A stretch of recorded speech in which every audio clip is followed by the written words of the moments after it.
இரண்டு பக்கமும் விகாரியை வச்சுக்கொண்டு அரசியல் செய்ய விரும்புவேன். இதனுடைய பின்னணி என்னென்னா, இந்த அரசாங்கத்துக்கு ஒரு நெருக்கடிகளை கொடுக்க பார்க்கணும். இனப்பிரச்சனைகளை உக்கிரப்படுத்துறதில் சிங்கள பௌத்த பிக்குகளின் பங்கு மிகப்பெரியது. பௌத்த விகாரை கட்டப்பட்டது சட்டவிரோதமானது என்றது அரசாங்கமும் ஏற்றுக்கொண்டிருக்குது. இந்த காணிச்சந்தக்காரர்கள் சம்மதம் அளிப்பார்களாக இருந்தால் இந்த அரசியல் பிரச்சனைக்கு அப்பால் இது தீர்க்கப்பட்டு விடும். தமிழ் அரசியல் கட்சிகள் சில இந்த பிரச்சனையை அரசியலாக்க விரும்புகிறதோ அதுபோல சிங்கள பகுதியில் உள்ள இனவாத கட்சிகளும் இது அரசியலாக்க விரும்புது.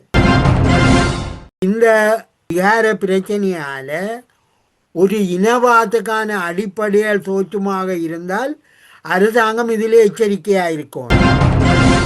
இந்த கோயிலை வச்சுக்கொண்டு சிங்கள இனவாதிகள் அதை இனவாதமாக மாற்ற பார்க்கணும். அரசாங்கம் இந்த காணி சொந்தக்காரர்களுக்கு நஷ்டஈடுகளை வழங்கி அவர்களுக்கு மாற்று காணிகளையும் வழங்குவதற்கான ஒரு முயற்சி எடுக்கப்படுகிறது.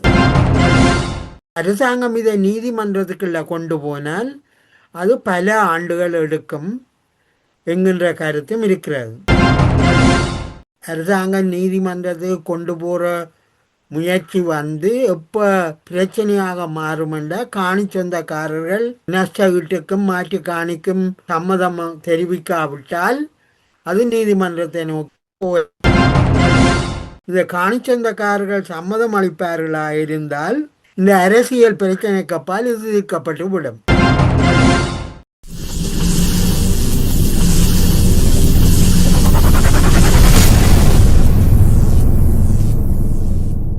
அரசியல் ஆய்வுக்களம் உண்மையோடு தமிழர்களின் உரிமை காக்க உரசிவிடும் தீக்குச்சி என தன்னை நிலைநிறுத்தி தமிழரின் அரசியல் பேசும் களமாக உங்களை தேடி வருகிறது அரசியல் ஆய்வுக்களம்.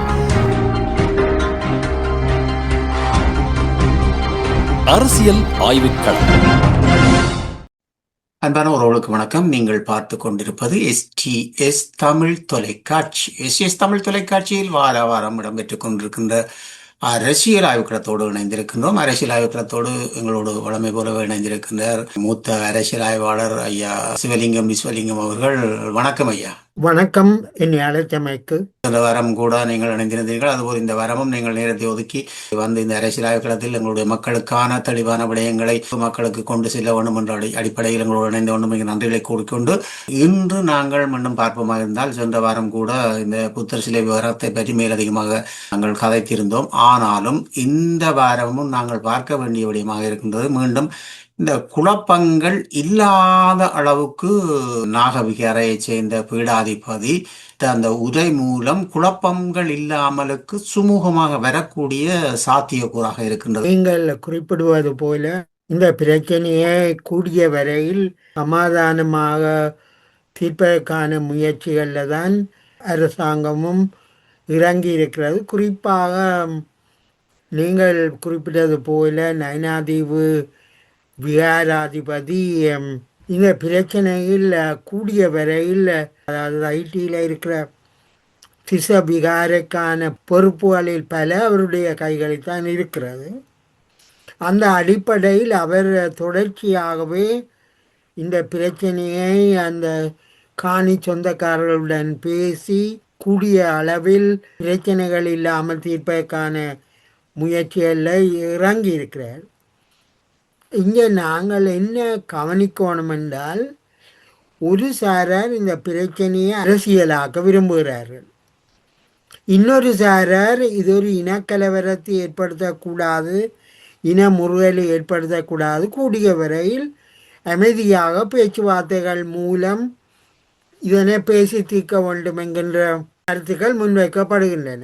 பல்வேறு விமர்சனங்கள் பாராளுமன்ற உறுப்பினர் அர்ஜுனா மீது இருந்தாலும் கூட அவரும் இந்த பிரச்சனையில் ஒரு முருகன் நிலை ஏற்படாமல் ஏதாவது ஒரு வகையில் சமாதானமாக சீர்க்க வேண்டும் என்று அவரும் கூறி வருகிறார். இங்குள்ள இன்னொரு பிரச்சனை என்னென்றால் இரண்டு முக்கியமான அம்சங்கள் எங்களோட கவனத்துக்குரியது. ஒன்று, அரசாங்கம் இந்த காணி சொந்தக்காரர்களுக்கு நஷ்டஈடுகளை வழங்கி அவர்களுக்கு மாற்று காணிகளையும் வழங்குவதற்கான ஒரு முயற்சி எடுக்கப்படுகிறது. இன்னொரு வகையில் சில பேர் என்ன கூற பார்க்கிறார்கள் என்றால், அரசாங்கம் இதை நீதிமன்றத்துக்குள்ள கொண்டு போனால் அது பல ஆண்டுகள் எடுக்கும் என்கின்ற கருத்தும் இருக்கிறது. முதலாவது, அரசாங்கம் நீதிமன்றத்துக்கு கொண்டு போகிற முயற்சி எப்போ பிரச்சனையாக மாறும் என்றால், காணி சொந்தக்காரர்கள் நஷ்ட வீட்டுக்கும் மாற்று காணிக்கும் சம்மதம் தெரிவிக்காவிட்டால் அது நீதிமன்றத்தை நோக்கி போகலாம். ஆனால் மற்ற பக்கத்தில் இந்த காணி சொந்தக்காரர்கள் சம்மதம் அளிப்பார்களா இருந்தால் இந்த அரசியல் பிரச்சனைக்கப்பால் இது தீர்க்கப்பட்டு விடும். முக்கியமான கேள்வி, இந்த அரசியல் செய்பவர்கள் இந்த பிரச்சனையை தொடர்ச்சியாக ஒரு புண்ணாகவே வச்சிருக்க பார்க்குறாரு. அரசாங்கம் கூடிய வகையில் இதை சமாதானமாக தீர்க்க பார்க்கிறது. நீங்கள் குறிப்பிட்டது போல நயினாதீவு விகாராதிபதி இந்த பிரச்சனையில் ஒரு முக்கியமான பங்குதாரியாக இருக்கிறார். நீங்கள் குறிப்பிட்டது போல அவருக்கும் இந்த பிரச்சனையை அமைதியாக தீர்க்க வேணும் என்றதிலே அவரும் ஆர்வமாக இருக்கிறார். அது மட்டுமல்ல, ஒரு சந்தர்ப்பத்தில் அவர் குறிப்பிட்டிருந்தார், அந்த புத்த விகாரின்ற நிர்வாகத்தை தமிழர்களிடம் கொடுக்க தனக்கு ஒரு பிரச்சனை இல்லை என்றும் அவர் சொல்லியிருந்தார். எனவே இவ்வாறான ஒரு பின்னணியில் நாங்கள் இந்த பிரச்சனையை கூடிய வகையில் ஒரு இனமுறுகலாக அரசியல் ஆயுதமாக இதை மாற்றாமல் ஒரு அமைதியான வழியில தீர்க்கிறதுக்கான முயற்சிகளைத்தான் ஊக்குவிக்கணும் என்று இன்னொரு பக்கமாக பார்ப்பமாக இருந்தால், உண்மைக்கு நயினை விகாரை பீடாதிபதியிடம் அணுகிய தமிழர்கள் அணுகியது என்பது கூட ஒரு முக்கியமான சிறப்பான விடயம். ஏனெனில் நாங்கள் சிங்களவர்களோடு என்னுடைய புத்த விகாரைக்குரியவர்களுடன் நாங்கள் வாதாடுவதை பார்க்க அவர்கள் அதை பற்றி தெரிந்தவர்கள் உரையாடுவதன் மூலம் இந்த பிரச்சனை சுமூகமாக முடிவதற்கான ஒரு காரணம் இருக்கின்றது இல்லையா? இந்த அரசாங்கம் ஒரு புறத்தில் நயினாதீவு விகாராதிபதியினுடைய உதவியை தேடிய அதே நேரத்தில் இலங்கை பல்கலைக்கழகத்தைச் சேர்ந்த ஒரு பேராசிரியர் ஒருவர் சமாதான முயற்சிகளில் மறைமுகமாக அவர் ஈடுபட்டு வருகிறார். அவர் வெளியில் யாரோடும் பேசுவதில்லை. பிரச்சனைகள் ஏற்படுற சமயத்தில் அவர் சம்பந்தப்பட்ட சாராரோடு பேசி அதுகளை தீர்க்கிறதிலே அவர் அக்கறை உடையவர். இது சம்பந்தமாக அவர் இந்த தையிட்டி வேறு சம்பந்தமாக அவர் ஆரம்பத்தில் காணி சொந்தக்காரர்களோடு பேசியிருக்கிறார். அவர் பேசி அவர்களுடைய காணி உறுதிகளையும் பரிமாறியதாக நான் அறிகிறேன். அந்த அடிப்படையில் காணி சொந்தக்காரர்கள் இந்த உண்மையாகவே விகாரை இருந்த இடத்தை விட்டுட்டு ஒரு தனியார் காணியில் தான் இந்த விகாரியை கட்டியிருக்கணும். அதுதான் முக்கியமான பிரச்சனை. நீங்கள் இன்னும் ஒன்றை அவதானிக்கலாம், தமிழ் பகுதிகளில் தமிழ் பௌத்தர்கள் விகாரைகளை வச்சிருந்ததாகவும் தையிட்டியிலையும் அப்படி ஒரு விகாரை இருந்ததாகவும் அது காலப்போக்கிலே அழிந்து விட்டதாகவும் இப்பொழுது வரலாறு தொடர்பாக பேசுகிறவர்கள் கூறுகிறார்கள். கடந்த ஆண்டு அரசு காலங்களில் இது ஒரு இனவாதமாக மாற்றுறதுக்கான முயற்சிகளில் இராணுவமும் சில இனவாதத்துக்கு ஈடுபட்டிருக்கிறார். ஆனால் இப்பொழுது ஒரு வாய்ப்பான சூழல் வந்துள்ள சூழலில் அவர்கள் இதை நியாயமான அளவு தீர்க்கணும் என்ற எண்ணத்தோடு இருக்கிறார்கள். நீங்கள் குறிப்பிட்டவாறு இந்த பிரச்சனையை நயினாதீவு விகாராதிபதி கையில் எடுத்திருப்பது நீங்கள் குறிப்பிட்டது போல ஒரு நல்ல அறிகுறி.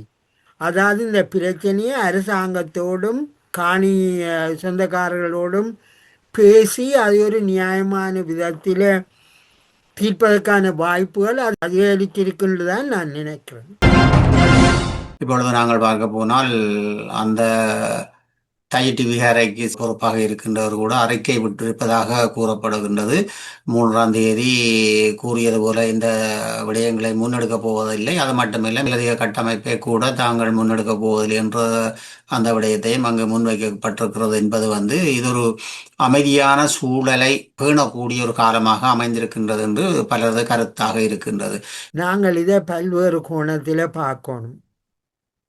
அதாவது இன்றைக்கு நாட்டில் கடந்த 75 ஆண்டுகளை விட இந்த 2024ஆம் ஆண்டு வந்த இந்த தேசிய மக்கள் சக்தி அரசாங்கம் ஒரு முற்றிலும் வித்தியாசமான அணுகுமுறையோடு தான் நாட்டின் ஆட்சியை கொண்டு போகிறதுக்கு அது விரும்புகிறது. குறிப்பாக தேசிய நல்லிணக்கம், இனவாதத்துக்கு எதிரான நடவடிக்கைகள் என்ற அடிப்படையில் அரசாங்கம் எந்த பிரச்சனையையும் பேசி தீர்ப்பதற்கான வாய்ப்புகளை அதிகரிச்சிருக்குது. என்னுடைய அபிப்பிராயம், இந்த பிரச்சனையை அரசியலாக்காமல் சமாதானமாக தீர்ப்போமோ அது எதிர்காலத்தில் ஒவ்வொரு பிரச்சனைகளை பேசி தீர்ப்பதற்கான வாய்ப்புகளையும் கூட்டும். உதாரணமாக நாங்கள் இந்த தையிடி பிரச்சனையை பேச்சுவார்த்தை மூலம் தீர்த்து கொண்டோமே இருந்தால் அவர்கள் பொதுவாக யோசிப்பார்கள், இந்த அரசாங்கத்தோடு பல்வேறு பிரச்சனைகளை நாங்கள் பேசி தீர்க்கலாம், அதுக்கான வாய்ப்பு அதிகரிக்கும். ஆனபடியாக இம்மாதிரியான வாய்ப்புகளை நாங்கள் அதிகரிக்கிறதா இருந்தால் இது அரசியல் ஆக்காமல் பேச்சுவார்த்தை மூலம் சுமூகமாக தீர்ப்பதற்குரிய வாய்ப்புகளை ஊக்கப்படுத்துகிறது தான் ஊடகங்களாகிய உங்களது கடமையாக இருக்கும் என்று நம்புகிறேன்.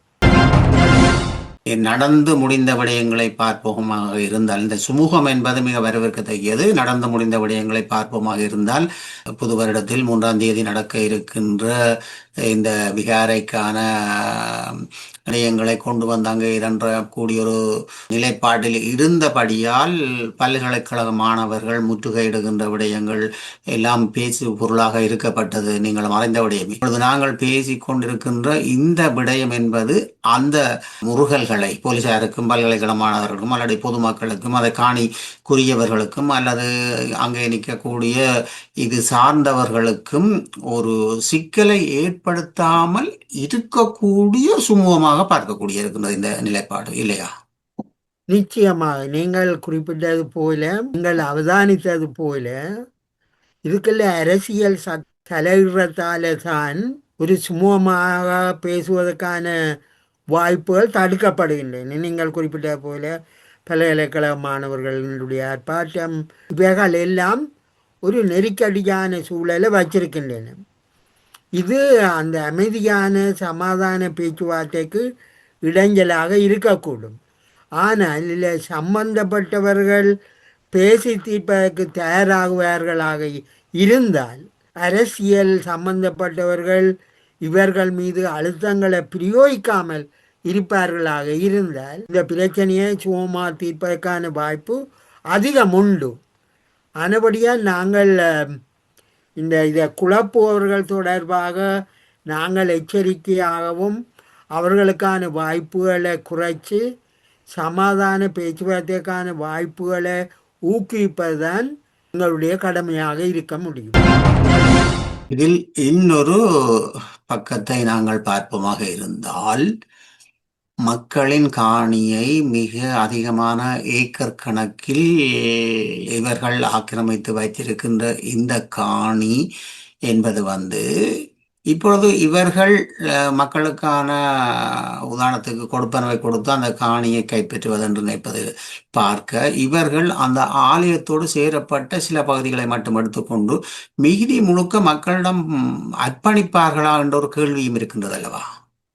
இந்த கேள்வி ஒரு முக்கியமானது. ஆனால் இதில் இன்னொரு அம்சம் நீங்கள் கவனிக்க வேண்டியது என்னென்றால், இவர்கள் இந்த காணிக்கான உறுதிகள் சரியான உறுதிகள் இவரிடம் இல்லை. இவர்கள் ஒரு 40-50 வருஷ காலத்து உறுதிகளை வச்சிருக்கிறார்கள். அதுக்கு பின்னால் பலரிடம் அது மாறி இருக்கு. இந்த காணியை அரசாங்கம் இந்த மாதிரியான நிலைமையில என்ன செய்யும் என்றால் நீதிமன்றத்துக்கு தான் போகலாம். அதை தவிர வேறு வழி இல்லை. நாங்கள் என்ன இந்த காணி சொந்தக்காரர்கள் யோசிக்கணும் என்றால், ஏதாவது ஒரு வகையில் இதில் இந்த காணிகளை எடுத்துட வேணும்.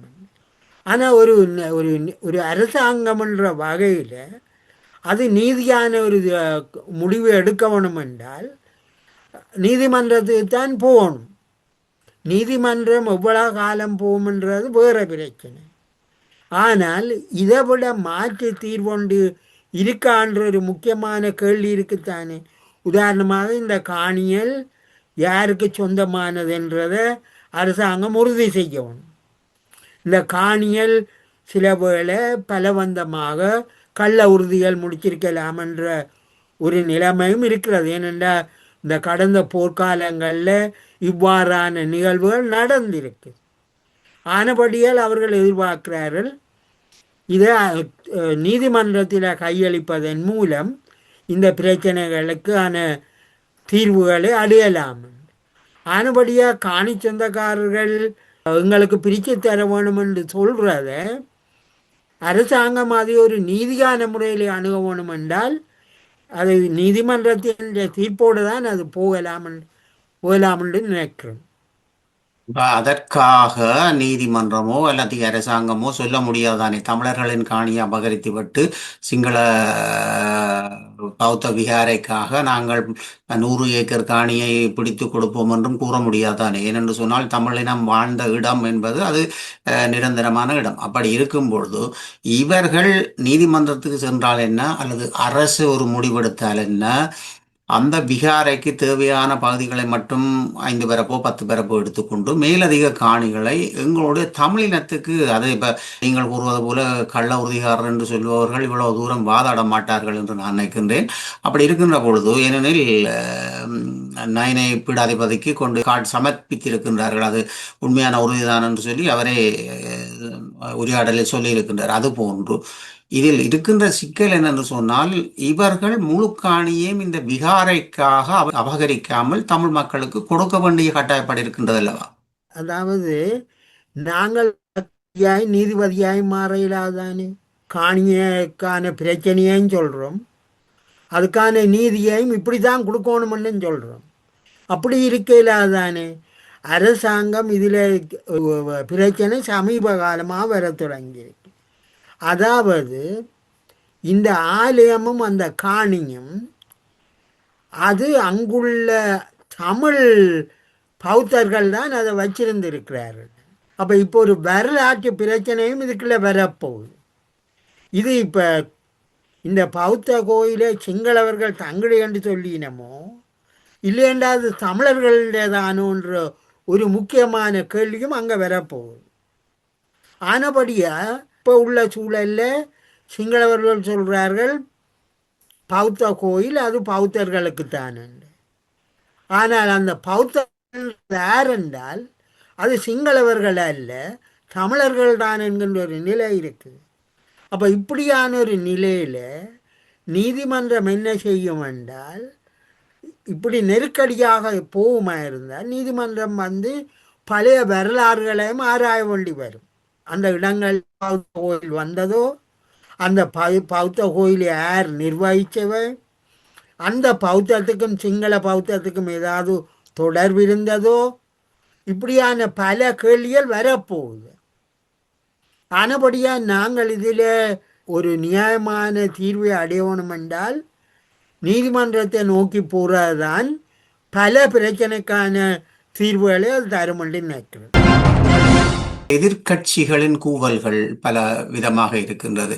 அது சிங்கள கட்சிகளாக இருக்கலாம், தமிழ் கட்சிகளாக இருக்கலாம். இந்த கூவல்கள் வேறு ஒரு விதமாக இருக்கின்றது. இதை நாங்கள் எப்படி கணிப்பிடலாம்? தமிழ் அரசியல் கட்சிகள் சில இந்த பிரச்சனையை அரசியலாக்க விரும்புகிறதோ, அதுபோல சிங்கள பகுதியில் உள்ள இனவாத கட்சிகளும் இது அரசியலாக்க விரும்புது. இந்த அரசியல் எந்த முயற்சிக்கும் இடம் கொடுக்கக்கூடாது. அது தமிழர்களாக இருந்தாலும் சரி, சிங்களவர்களாக இருந்தாலும் அவர்கள் நீதிமன்ற தீர்ப்புக்கு போக வேண்டியது தான். ஆனபடியாக நாங்கள் அரசாங்கத்தை வற்புறுத்த வேணும். இந்த விகார பிரச்சனையால் ஒரு இனவாதத்துக்கான அடிப்படையில் தோற்றமாக இருந்தால் அரசாங்கம் இதில் எச்சரிக்கையாக இருக்கணும். ஏன்னா அரசாங்கம் சொல்லுது தாங்கள் இனவாதத்தை விட மாட்டோம். இந்த கோயிலை வச்சுக்கொண்டு சிங்கள இனவாதிகள் அதை இனவாதமாக மாற்ற பார்க்கணும். அப்போ நாங்கள் அரசாங்கத்துக்கு சொல்லணும், நீங்கள் இனவாதத்தை ஒழிக்கப் போவதா சொல்றீர்கள், இதுக்குள்ள இனவாதிகள் தலை வைப்பதை நீங்கள் தடுக்கணும். இல்லாட்டி நாங்கள் என்ன நடக்கும் என்றால் தமிழர்களுக்கும் சிங்களவர்களுக்கும் இடையான ஒரு முருக நிலைக்கான அடிப்படையாக இது மாறிடும். ஆனபடியாக தமிழர்கள் என்ன செய்யணும் என்று அரசாங்கத்தை சொல்லணும், இதை இன முருகலுக்கான அடிப்படையை தோற்றுவிக்காமல் இதை சமாதானமாக தீர்க்கிறதுக்கான வாய்ப்புகளை அரசாங்கம் அதிகரிக்கணும் என்று நாங்கள் கேட்கணும்.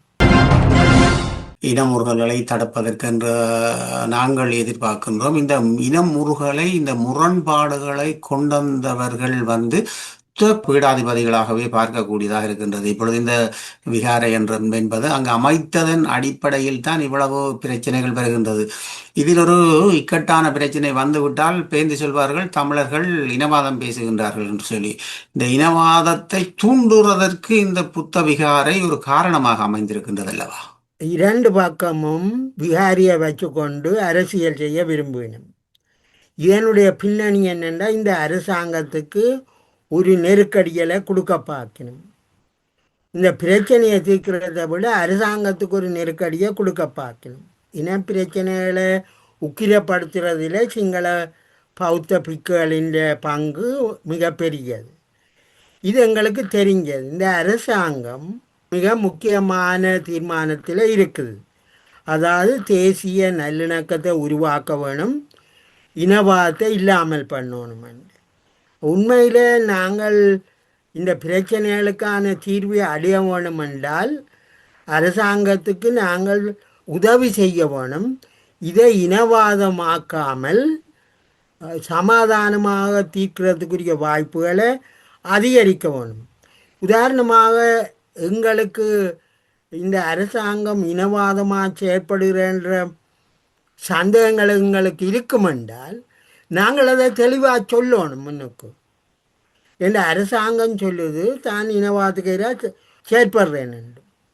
அதால் தான் அரசாங்கம் தன்னுடைய தீர்மானங்களை கடந்த காலங்களில் அரசியல் சக்திகள் தீர்மானத்தை எடுத்தது போல எடுக்காமல் இந்த அரசாங்கம் இந்த பிரச்சனைக்கு நீதிமன்றத்தினுடைய தீர்ப்பை போய் பார்க்குறது. அப்போ அந்த அடிப்படையில் நாங்கள் கூடிய வரையில் எந்த தரப்பார் இனவாதம் பேசினாலும் அதுக்கு எதிராக செயற்பட்டு சமாதானத்துக்கான வாய்ப்புகளை அதிகரிக்கிறது தான் உண்மையான ஒரு பொறுப்பான ஒரு பிரஜைன்ற கடமையாக இருக்கிறது. இப்பொழுது இந்த விடயங்களை தெளிவுபடுத்தியோ அல்லது இதற்கான முடிவுகளை எவ்வண்ணம் கொண்டு வரப்போவதோ என்ற ஒரு கருத்துப்பட ஜனாதிபதி அவர்கள் எந்த தகவலையும் பெரிதாக பேச்சில் விட்டதாக தெரியவில்லை. இதை நாங்கள் எப்படி பார்க்கக்கூடியதாக இருக்கின்றது இந்த அமைதியை?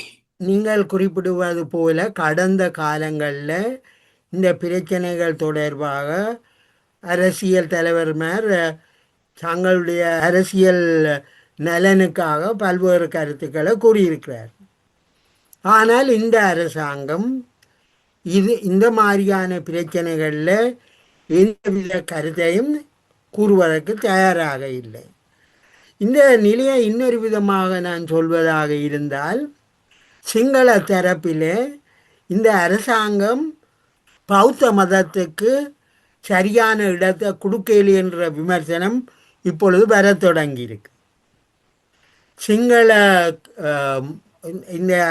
இந்த நாடு சிங்கள பௌத்த நாடு, இந்த அரசாங்கம் பௌத்தத்துக்கு அந்த இடத்தை கொடுக்கல என்றும் அந்த பௌத்த சாசன அமைப்பு எங்கே இருக்கின்ற ஒரு கிண்டலான பேச்சுவார்த்தைகளும் இப்பொழுது ஆரம்பிச்சிருக்கு. அப்போ நாங்கள் பார்க்கணும், ஒரு பக்கத்தில் தமிழர் சொல்லினும் இந்த அரசாங்கம் ஒரு முடிவுக்கும் வருவதில்லை, அதை பற்றி கதைக்குதில்லை. அதே நேரத்தில் சிங்கள இனவாதிகள் சொல்லினும் இந்த அரசாங்கம் பேசாமல் இருந்து சிறுபான்மை தேசிய இனங்கள நலனுக்காக பேசாமல் இருக்குது. நாங்கள் இதில் ஒரு நியாயமான ஒரு அரசியல் தீர்வை எட்டுவதாக இருந்தால் இந்த மாதிரியான பிரச்சனையில் நாங்கள் நீதிமன்றத்தை நாடுறது தான் பொருத்தமாக இருக்குமே. ஏனென்றால் 2 சாராரும் வரப்போகிற தீர்ப்பு ஏற்றுத்தான் ஆக வேணும். எனவே கடந்த காலங்கள் போல நாங்கள் இனி வரும் காலங்களையும் பார்க்காமல் கூடிய வரையில் என்னதான் பிரச்சனை இருந்தாலும் பேசி தீர்க்கக்கூடிய ஒரு சூழலை தான் நாங்கள் உருவாக்கணும். ஏனென்றால் இந்த நெருக்கடிகள், அதாவது முரண்பாடுகள் அதிகரிக்க இதனால் பாதிக்கப்பட போகிறது தமிழ் மக்கள் தான். ஏற்கனவே மிகவும் பாதிக்கப்பட்டுள்ள நிலையில் இந்த நெருக்கடிகள் திரும்பவும் இனமுறுகலை கொண்டு இனக்கலவரங்களை கொண்டு அதனால் நாங்கள் இன்றைக்கு விவாதிக்கிறது போல நிலைமைகள் இராது, இன்னும் படும் மோசமாகத்தான் போகும். ஆனபடியாக சிறுபான்மை தேசிய இனங்கள் இந்த பிரச்சனையில் இந்த மாதிரியான அணுகுமுறையை நோக்கி செல்கிறது தான் இந்த நேரத்தில் ஒரு பொருத்தமான அணுகுமுறையாக இருக்கும். விரைவாக நாங்கள் பார்ப்போமாக இருந்தால் இந்த விடயத்தில் புலம்பெயர் ஈழத்தமிழர்கள் மிக அமைதியாக இருப்பது சரியா, அல்லது அவர்கள் குரல் கொடுக்க வேண்டிய ஒரு கட்டம் இருக்கின்றதா? நான் நினைக்கிறேன் நீங்கள் குறிப்பிடுவது போல புலம்பெயர் தமிழர்கள் அமைதியாக இருக்கிறார்கள் என்றால் இன்றைக்கு நாட்டில் ஒரு மாற்றம் வந்திருக்கிறதுக்கான ஒரு அடையாளமாகத்தான் நாங்கள் பார்க்கலாம். ஏனென்றால் அங்கே பிரச்சனைகளை பேசி தீர்க்கக்கூடிய ஒரு சூழல் வந்திருந்த காரணத்தினால தான் இந்த மாதிரியான பிரச்சனைகளை அரசாங்கம் ஒரு நீதியான முறையில் கையாளும் என்ற எதிர்பார்ப்புகள் காரணமாகத்தான் தமிழர்கள் அமைதியாக இருக்கிறார்கள். இந்த கருத்தை அவர்கள் அதை விட்டு கொடுத்துட்டார்கள் என்றது அல்ல. பதிலாக முன்னரை விட இப்பொழுது ஒரு சாதகமான ஒரு அரசியல் சூழல் வந்திருக்கிறது. சரி, இதுக்கும் ஒரு வாய்ப்பை நாங்கள் கொடுத்து பார்க்கலாம். இன்னும் 4 ஆண்டுகள் இந்த அரசாங்கம் பதவியில் இருக்க போகுது. ஆனபடியாக நாங்கள் இப்போ உள்ள மாற்றங்களை அவதானித்து ஒரு வாய்ப்பை கொடுத்து பார்க்கலாம் என்று கருதுகிறது ஒரு நியாயமான அணுகுமுறை. அந்த வகையில் புலம்பெயர் தமிழர்கள் அமைதி காக்கிறது ஒரு நியாயமான ஒரு வழிமுறை என்று தான் நம்புகிறேன். நல்லது. மிகுந்த பல விடயங்களுக்கான கேள்விகளுக்கான பதில்களை தந்திருக்கின்றீர்கள். அது உங்களுடைய ஆளுமை. நீங்கள் பல சதாப்தமாக அரசியல் ஆய்வை செய்கின்ற ஒரு சிறந்தவராக இருக்கின்றீர்கள். அந்த வகையிலே பல ஊடகங்களோடும் நீங்கள் இந்த அரசியல் ஆய்வு பணியிலே நீங்கள் பணியாற்றியிருக்கின்றீர்கள். அத்தோடு இன்று நாங்கள் அழைத்து கொண்டமை கேட்க நீங்கள் இந்த நிகழ்வில் கலந்து கொண்டு அரசியல் ஆய்வுக்களத்தில் கலந்து கொண்டு நல்ல தகவல்களை உங்களுடைய தகவல்களை வழங்கியமைக்கிட்டு உங்களுக்கு நன்றிகளை தெரிவித்துக் கொள்கின்றோம் ஐயா. எனக்கும் இந்த வாய்ப்பை தந்து உங்கள் நேயர்களோடு உரையாடியதற்கு மிக்க நன்றி. வணக்கம். நல்லது உறவுகளை, இதுவரை நீங்கள் பார்த்தது அரசியல் ஆய்வுக்களம். அரசியல் ஆய்வுக்களத்தில் எங்களோடு கலந்து இருந்து சிறப்பித்தவர் ஐயா விஸ்வலிங்கம் அவர்கள். மூத்த அரசியல் ஆய்வாளர், பல ஊடகங்களோடு அரசியல் ஆய்வுத்துறையில் பணியாற்றியவரும் பல விடயங்களை தெளிவாக எடுத்துரைக்கக்கூடிய ஒரு சிறந்த அறிஞமாக இருக்கின்ற ஐயா சிவலிங்கம் அவர்களுக்கும் நன்றிகளை கூறிக்கொண்டு மீண்டும் அடுத்த அரசியல் ஆய்வுக்களத்தோடு இணைந்து கொள்வோம். நன்றி, வணக்கம் ஐயா.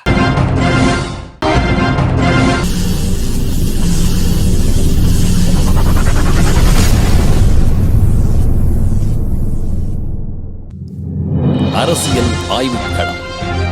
உண்மையோடு தமிழர்களின் உரிமை காக்க உரசிவிடும் தீக்குச்சி என தன்னை நிலைநிறுத்தி தமிழரின் அரசியல் பேசும் களமாக உங்களை தேடி வருகிறது அரசியல் ஆய்வுக்களம்.